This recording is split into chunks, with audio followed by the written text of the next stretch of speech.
Bonjour à toutes et à tous, bienvenue sur Misscom, je suis Claire Négrier, révélatrice de personnalités d'entreprise. Pour ceux qui me découvriraient dans cette vidéo, j'accompagne depuis plus de 12 ans TPE, PME, indépendants et même les plus grosses entreprises dans leur communication et leur marketing, de la stratégie à la création des outils en passant par la formation.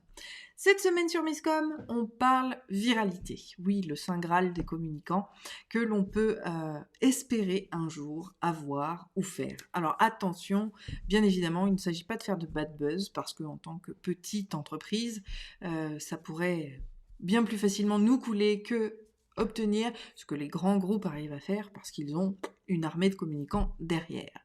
Malgré tout, la viralité de votre communication va pouvoir vous apporter davantage de clients probablement, ou en tout cas on l'espère, mais avoir cette espèce de cercle vertueux qui va vous permettre d'avoir une visibilité toujours plus accrue et plus spécifique vis-à-vis de vos clients potentiels, on le souhaite, ou même de vos clients. Donc, quels supports de communication sont viraux ? C'est ce que je vous propose de voir aujourd'hui. Alors, je m'excuse, les enfants sont à la maison, c'est un petit peu compliqué au niveau du bruit, mais on va espérer que ça ne nous dérange pas trop sur ce direct. Donc, les supports de communication viraux, on a commencé à le voir, vos actions, elles vont pouvoir être virales selon votre objectif et selon ce que vous voulez faire.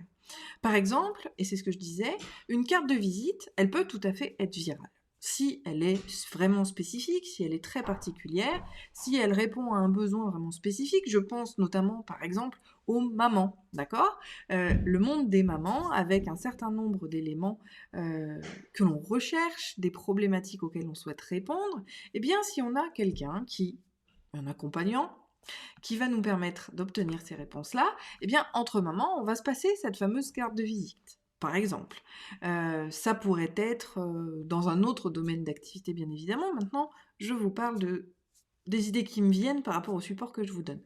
La plaquette va elle aussi avoir un niveau viral. Alors je vous rappelle, plaquette, flyer, c'est tous ces formats de documents institutionnels qu'on pourrait mettre en libre accès.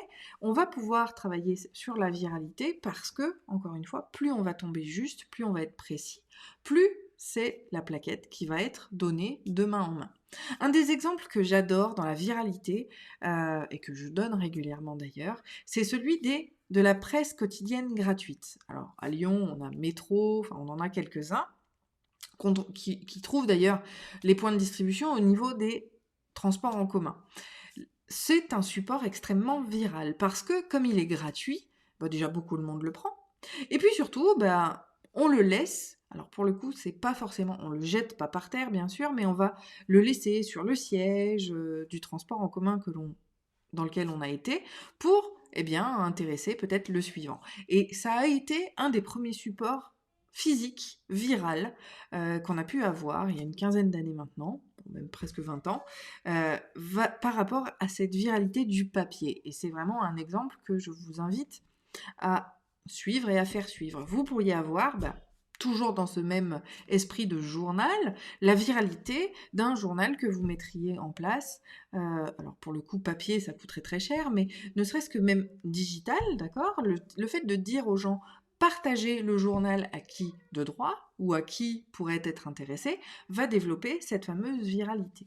Vous avez également, bien sûr, les réseaux sociaux qui sont des supports de viralité normalement nés. Sauf que c'était vraiment viral il y a quelques années. Aujourd'hui et depuis 2-3 ans, la viralité au niveau des réseaux sociaux est beaucoup moins intéressante qu'auparavant, parce que les gens partagent de moins en moins. Et oui, l'algorithme souhaite que l'on reste uniquement sur son support, que l'on reste dans son réseau, donc les liens externes sont très peu utilisés et très peu promus, mais malgré tout, si vous faites notamment les trucs satiriques, humoristiques tournent très très bien, vont avoir une bonne viralité de l'information et donc de visibilité.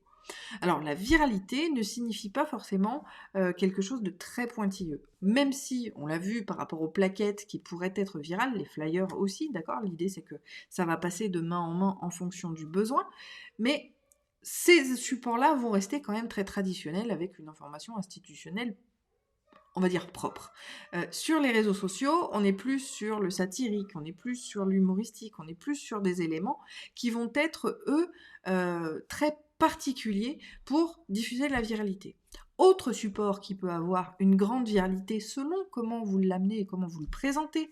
Tout est question, bien évidemment, de présentation dans les propos que je vous apporte et que je vous porte, parce que en fonction du look, en fonction du message, ça va effectivement devenir viral ou pas. Vous avez également tout ce qui va être promotion, code promo, qui va avoir une grande viralité.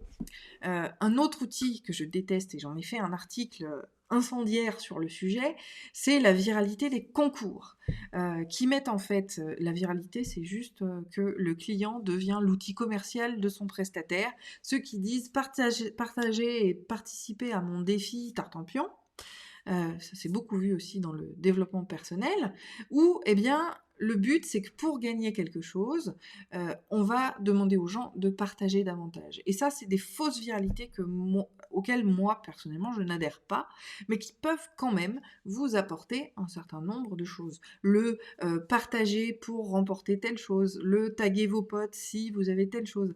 Là, on va travailler effectivement sur la viralité de ce support qui sont les réseaux sociaux et donc votre post, qu'il soit sur Insta, qu'il soit sur Facebook, peu importe le lieu de diffusion, c'est le message qui doit être rendu effectivement viral. Maintenant, cette technique, encore une fois, elle est trop particulière, je dirais, pour vraiment être considérée comme support viral, parce que le principe de la viralité, c'est que ce soit fait sans que ce soit recherché. Les meilleures actions d'un point de vue viral vont être vraiment celles qui sont parties d'un poste de départ qui finalement a eu beaucoup d'engouement et beaucoup d'engagement auprès de la communauté. Et c'est là où vous allez vraiment toucher du doigt ce fameux Graal dont on parle en communication pour le développement de votre image de marque.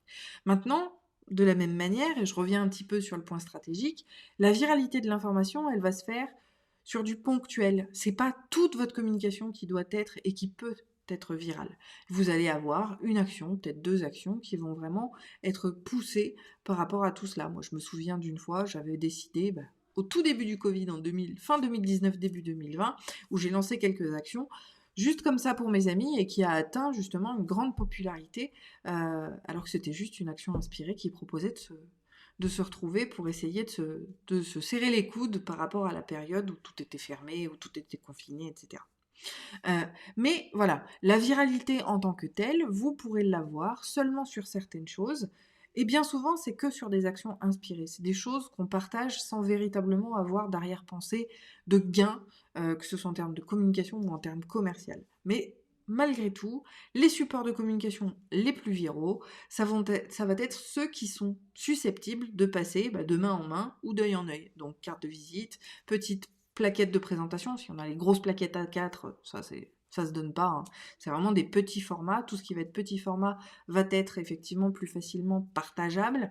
Et bien évidemment sur les réseaux sociaux, que ce soit les vidéos, les posts, les images, où là, vous aurez véritablement à avoir un intérêt. Dernier outil qui peut gagner en viralité, c'est bien évidemment l'email marketing.